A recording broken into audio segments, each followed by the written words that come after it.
This week in Gotham Reviews, Fish returns, Carmine is out, and Penguin, is he king of the world or king of Gotham? We'll find out. I'm Eli Wilbur. David Troutman. And this is Waiting for Batman.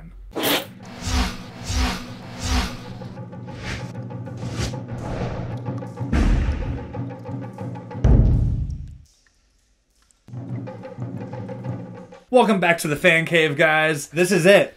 It happened. The season finale of Gotham. It feels like the show just started. When I watch these shows I like, now that I actually do these review shows and stuff, it feels like it's all condensed. It feels like it's not, it doesn't go as long. I mean, miss it. And 22 episodes, I mean, that's been a long time. Yeah. Plus, like a what, month-long break? Month and a half break? Yeah, there's been a few breaks here and there. Yeah. So, I mean, I'm still shocked that it does feel like it was pretty fast. It went by really fast. Yeah. Overall, the whole season...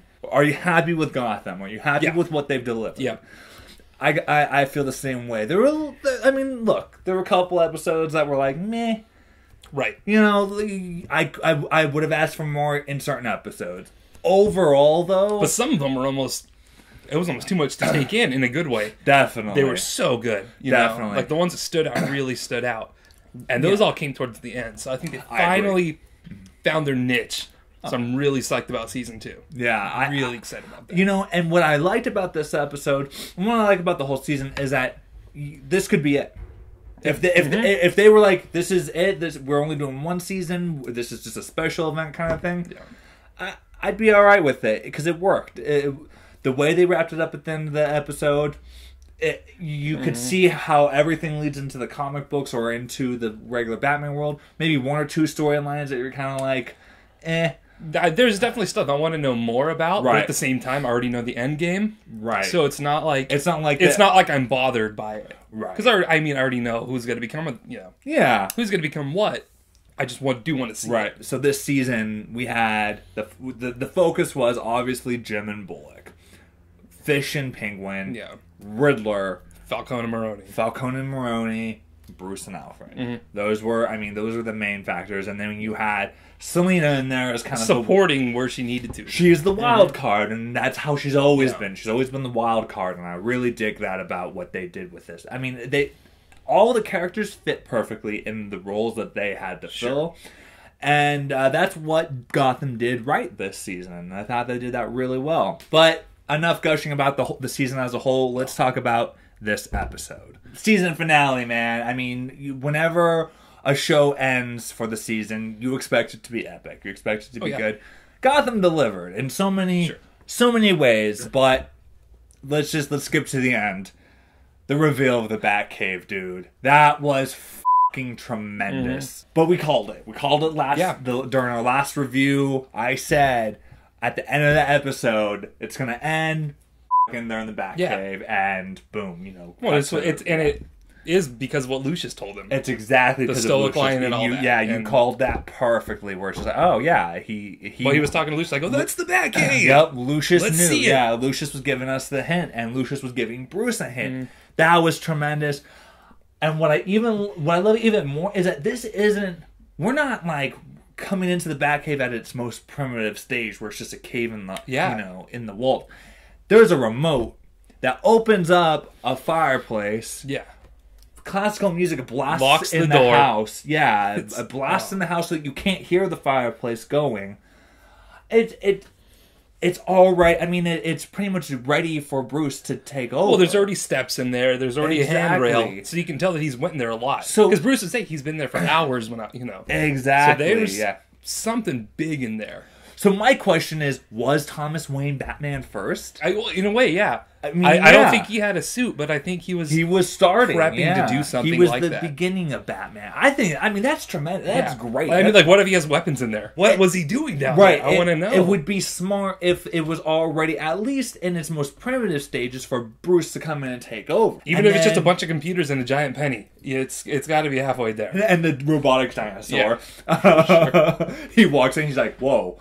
Alfred, did you know about this? And Alfred's like, no. No. And that brings up the point of, did Alfred know? Like, Alfred is acting so weird in those scenes where Bruce is trying to find something. He's trying to find, the clue of what his dad was hiding. Well, and it's like Alfred's trying to talk him out of it, but not being too obvious about it. Yeah. It's a really weird thing. It's like, I think he was trying to divert him. I think he knew, but at the same time, it was played up like he really didn't. If Alfred did know, he should have just said, hey, look, this is what it is. Because now he is going to know. Right. And then if he finds out you know, then you've broken his trust. Sure. You know, and I think it's Which one could thing be another dynamic, but it could be a dynamic.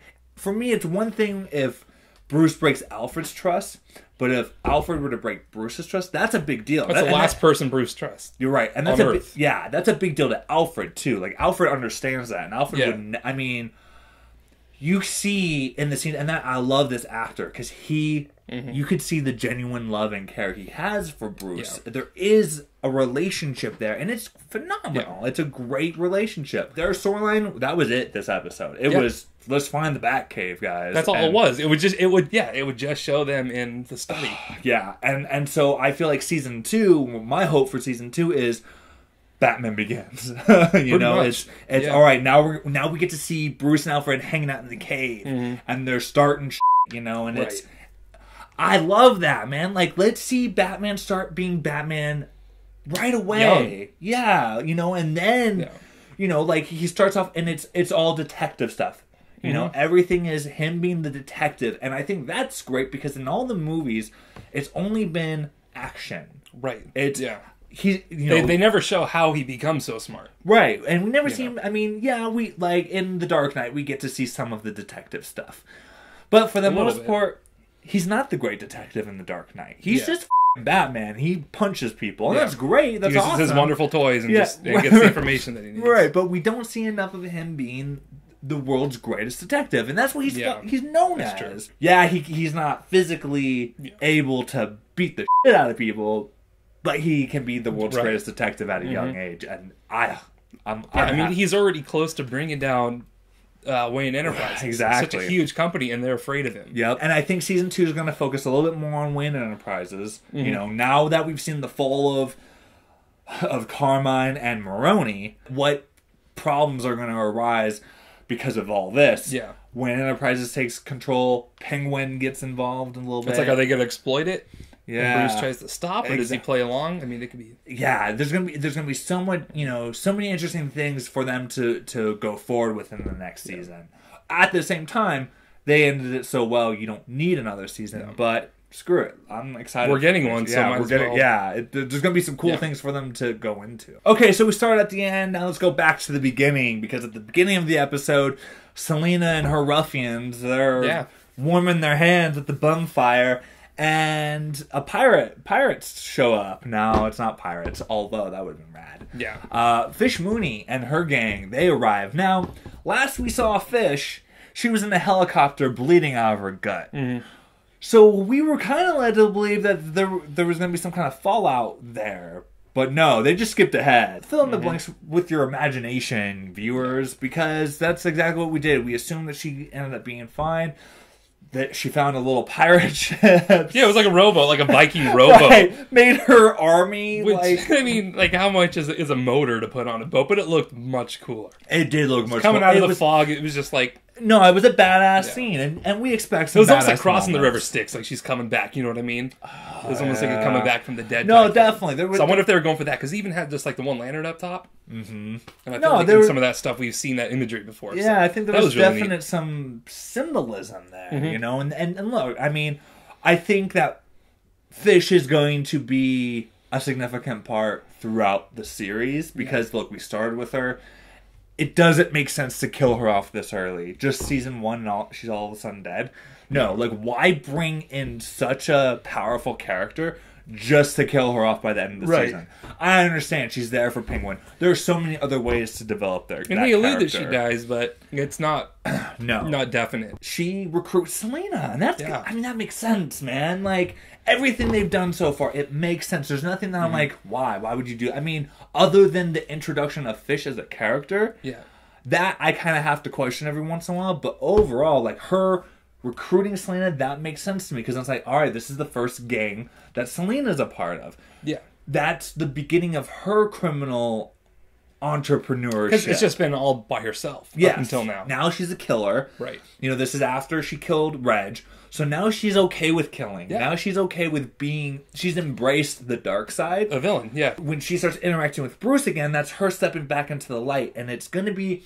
it's the beginning of her story as Catwoman. That's going to be really interesting in next season to see her interacting with Bruce again. Yeah. Now that she is what he doesn't like. Exactly. You she's know?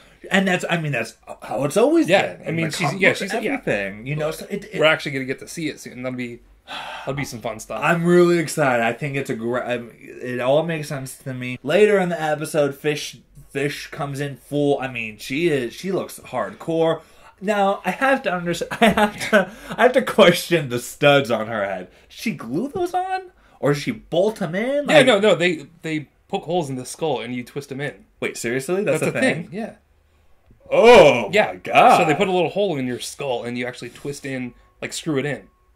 That's in there, dude. Why would you do that? I think, I'm pretty sure that's what they do. Let's just talk about that for half an hour. That's something. You ever seen those people with the bagels on their heads? Bagels? We'll talk about that later. Oh my god. Alright. I'll show you a picture. I really hope you're just joking. I'm not. Oh god. She looks like Storm from Days of Future Past, the comic book version. Mm-hmm.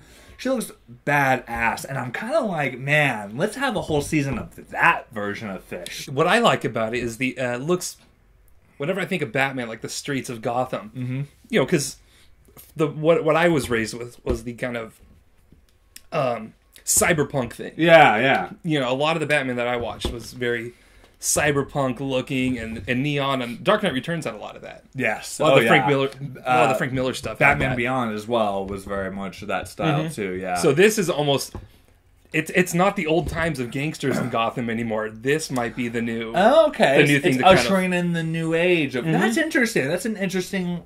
Because Penguin's not going to be able to control it. I don't think so. I think it's going to be more of Selina's type of people, right? Because even her hair was more punked up or whatever. And that's how people like the Joker would end up taking control, right? That makes taking advantage of that side. Yeah, no, that's a really great point. That's what I saw. Just when Gordon rescues Carmine from the clutches of Maroni, they go to his safe house.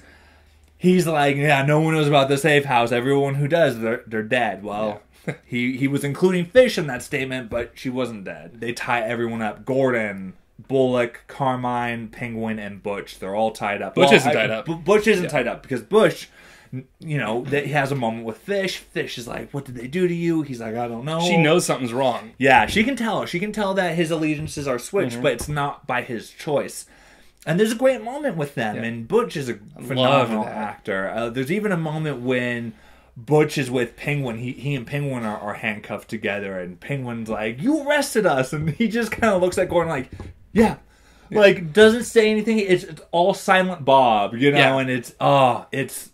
I love this actor. I cannot wait to see his conclusion. He's one character. He's one reason why I'm glad that the show is continuing, because I want to see where his story goes. Right. Fish's story kind of brings everyone together because, you know, that brings in the Maroni thing, the Carmine thing. She calls up Maroni and she's like, hey, I got what you want. I got Penguin and I've got Carmine. And it's cool to see them just all in the same room. It was very that's cool. the heart of the war, and they're all in the same place. Yeah, I mean, this is the future commissioner. I mean, right? It was the culmination of everything, and you bring up a good point. You know, including the commissioner, because this is his defining moment. This is all character development for the comic books. Really, I mean, that's kind of what I look at the show as. It's all character development for the characters that we already know about, but like we've never seen their backstory until now. So seeing what makes Commissioner Gordon so savvy and such a good police commissioner? Yeah. Because he's been in this situation. He knows how they work. Pretty much the worst of it, yeah. Yeah, he knows how these idiots work. He gets it. They're basically working out a deal. Like, all right, who's going to be in charge? Well, Maroni ultimately assumes he'll be in charge, and Fish will be his number 2. Oh, that pushing it. And he just keeps pushing it. What a moron. You want to talk about poking the bear? Like, right. I mean, that he just doesn't stop. I mean, and to poke someone who she has your win card. Yeah. She has your winning card. You are pissing her off. She has the full advantage here. Babes, what an over and over again. And she told him, do not call me babes. And he's like, whatever, babes.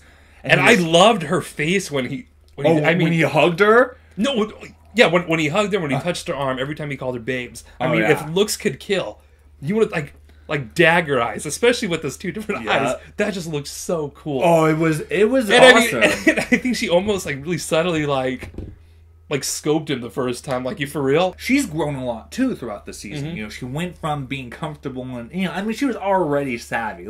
I'm not gonna downplay that, but then having gone to the prison, all of that stuff, having, you know, taken down Dollmaker, that made her more whatever powerful. Happened when she left. Yeah, you know, whatever happened in between her getting on the helicopter and her actually coming back to Gotham. It was just like forging steel. It was like forging steel, man. And he just made her more powerful. And now, you know, he pissed her off and boom, pulls out a gun, shoots her right in the f***ing head. End of Maroni. That's it. Yeah. Like, holy shit. That gives Gordon, Bullock, Carmine, and Penguin all their opportunity to escape. Penguin, you know, Penguin is off. He has his own agenda. So it's Gordon, Bullock, and Carmine. They take off, and after, you know, Carmine pretty much tells Gordon, "Hey, I'm out." Yeah. Thank you for saving me. I know I said I was going to do this. Right. I'm going to Florida. Yeah, they were really hoping that Carmine would take control again. Well, no, you know, it's just not going to happen. Maroni's dead. Fish is out of control. Penguin's out of control. He doesn't want to. He's too old for this. And Harvey and Gordon, they even contemplate, well, we might go with you. Yeah. We might retire with you because this is insane. Yeah. They get captured by Selena, you know. Yeah, leading that little gang. Selena, and again, you know, Selena, her allegiances are switched right now because she's experienced a dark moment in her story, which is always the case in the comic books. Whenever she's going through something personal, she goes to the dark side. Right. And it's cool, you know, and there's that moment between Gordon and Selena where he's like, come on, help us out. And she's like, what, just because we know each other, you think I'm going to help you out? Yeah. Great face acting from him, you know, because he doesn't say anything. Well, no, and he thought he could, like, oh, this is going to be easy. So he was doing the... Right. And she's like, I know what you're doing. Right. No. Yeah. That was funny. And then, you know, and then he gives a big cheesy smile, and it was great, you know, it was a great way to interweave some comedy between those two characters, and I dug that a lot. When Fish is talking about, take off Carmine's head, just kill Gordon, don't do anything drastic. The Bullock, we're cool. So, yeah, she looked at Bullock. She still has that relationship. She knows he's not really a threat. Right, she's like, we're Like, cool. yeah, this is Gordon's puppet, he's not going to do anything. Yeah. Let him go. No, and they've always had a relationship. There's always been maybe a little romance there. You kind of wonder what that's especially in the early episodes. Yeah, when they made out a couple times. So I like that. I thought it was a great moment, you know. But it all comes to a watery end for Fish, unfortunately. At the very end, so basically, you know, they capture Gordon, Bullock, and Carmine one more time. You think, oh, this is it. Someone's gonna die.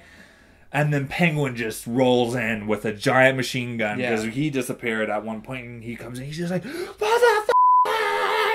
And I love that because so he's just spraying with this assault rifle, and everybody ducks out of the way. He doesn't hit anyone except for this one guy, and you see him, and he just takes like 16 shells to the chest. And then he's just like, "Fish, where are you?" Because at this point now he was mental. Now he's pissed because he was so close. He was close to having Maroni and Falcone. Yeah, it was all gonna work out, and then Fish screwed all of it up. And Fish has always been his obstacle. It's, how do I get rid of Fish? How do I get rid of Fish? He finally thought he got rid of Fish, and she comes back from the dead. Yeah.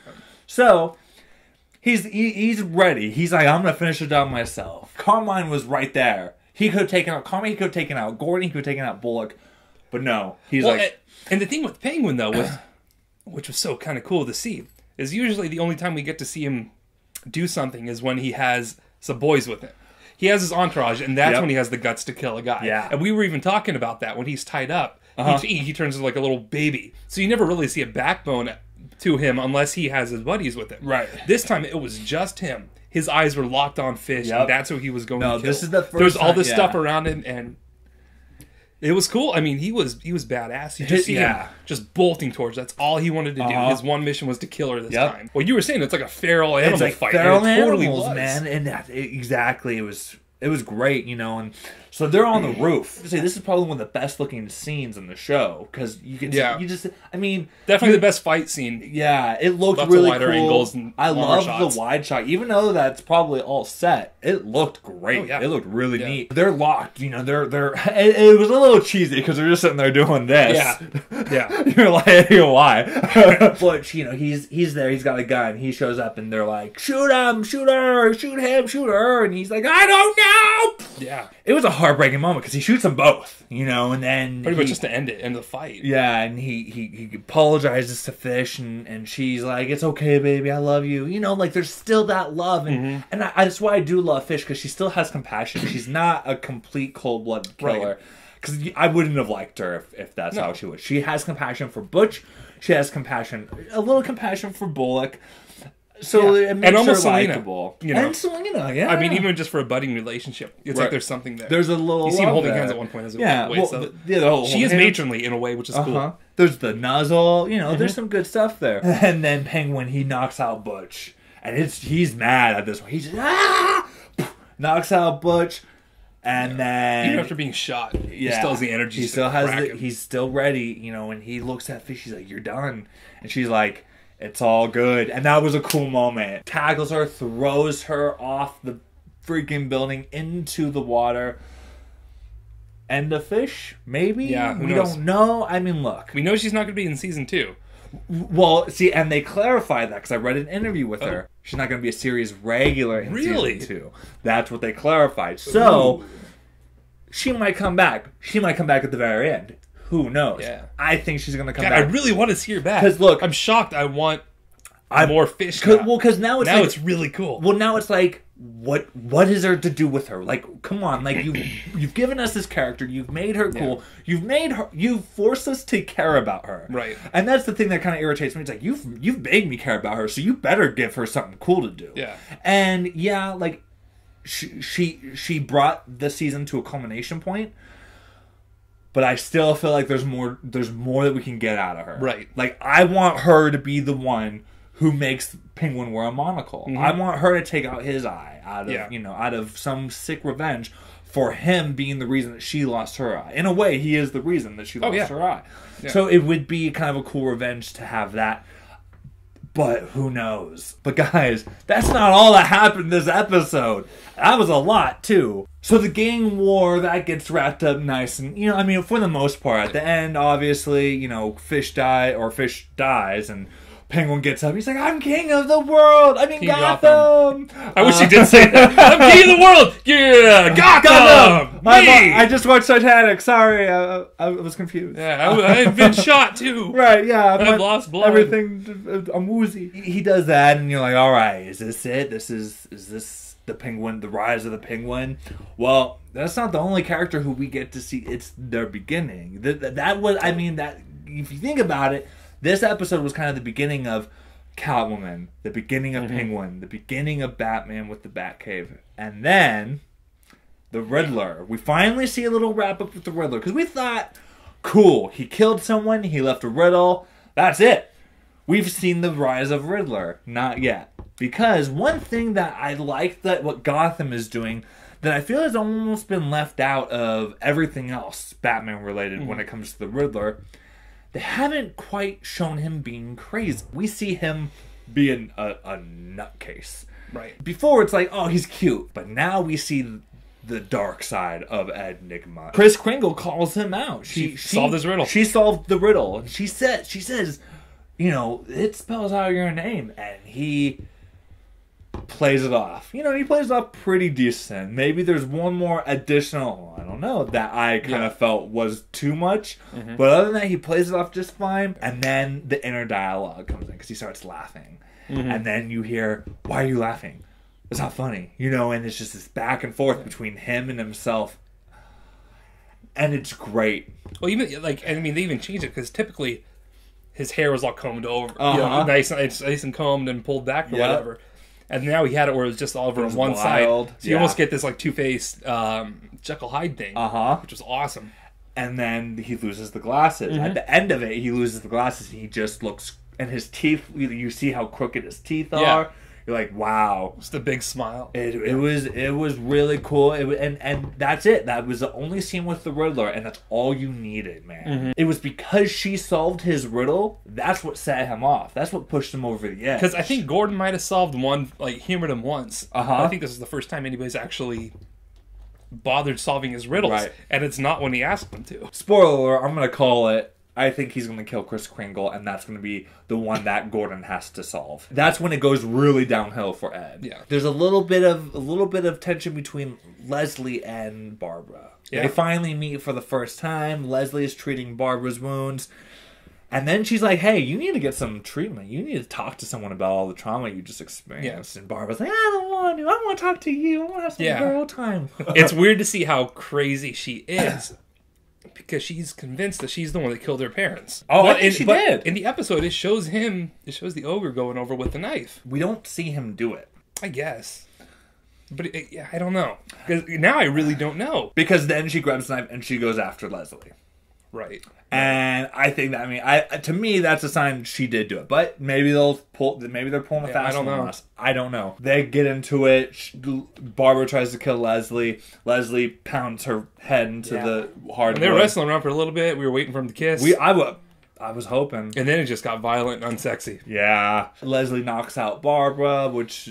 good for her, good for Leslie. And then Gordon, Carmine, and Bullock come in. And then there's Bullock gets one last joke in, where he's just like, and he says it to Carmine of all people, which is great. And he's just like, I told Gordon she was bad news. And I was just like, oh, I remember that one great scene that I really wish they took advantage of it. Leslie runs into the bathroom and she's breaking the glass to try to get a knife. And Barbara starts pounding on the door. And I'm like, here's Barbara. And then she starts breaking through it. And I'm like, oh my God, please say it. Yeah. Please say it. It was a fairly simple episode in that, like, the most important parts of it was the gang war. I felt like they focused on the Leslie-Barbara thing a little too much. Yeah. It was unnecessary. That was really drawn out. Depending on what they do season 2, there better be some good payoff. Because I really feel like we're wasting time with this storyline. What's the payoff? I'm looking forward to the payoff. Hopefully season 2 gives us a good payoff with Barbara. I explained the ending to my girlfriend, and she was even like, oh my God, that gave me goosebumps. She doesn't even like the show. So hey guys, look, don't think that we're done talking about Batman. We're Waiting for Batman is still going to be an ongoing series on this channel. We just won't be talking about Gotham for the next episode. Next episode, we'll do a lot of Batman news. Plenty of other Bat material. Batman news that wasn't able to fit into this episode. We've got some Suicide Squad to talk about. We've got that weird Jared Leto picture to talk about. We'll talk about that next week because this week we needed to focus on Gotham. But until next time, guys, I'm Eli Wilbur. David Troutman. And this has been Waiting for Batman here on Villainous Entertainment. We'll see you guys next week.